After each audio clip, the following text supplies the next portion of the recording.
Ir klāt 1. septembris, kad tūkstošiem Liepājas skolēnu atkal sāk savas skolas gaitas. Taču vislielākie svētki ir tiem, kam tā ir pirmā skolas diena mūžā, pirmklasniekiem. Tieši viņiem pa godu skan pirmais zvans. Kamēr citās Latvijas skolās trūkst skolēnu, Liepājas 10. vidusskolā, kas lepni nes Latvijas pirmā prezidenta Jāņa Čaksts vārdu, bet reizēm mājo ārkārtīgi saspiestās telpās, jauno mācību gadu uzsāks teju 800 audzēkņi.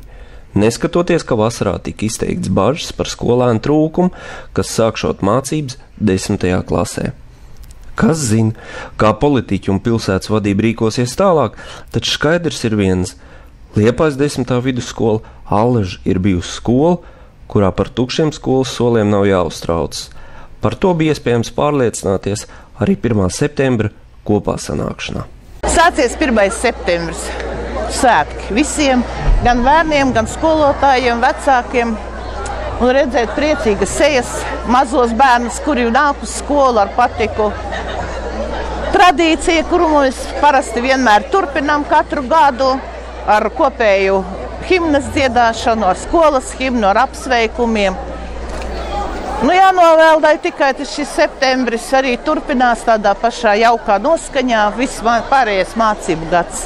Skolēni ir, skolotāji strādā, skola darbojas, ar pilnu entuziasmu uzsākt nākošo mācību gadu. Man, protams, ir liels prieks būt tieši šeit, jo 1976. gadā mēs šo skolu nodibinājām. Un stāvot šajā pagalmā domāju, tad šeit apkārtējo māju iedzīvotāji sagaida šeit jau 35. septembri.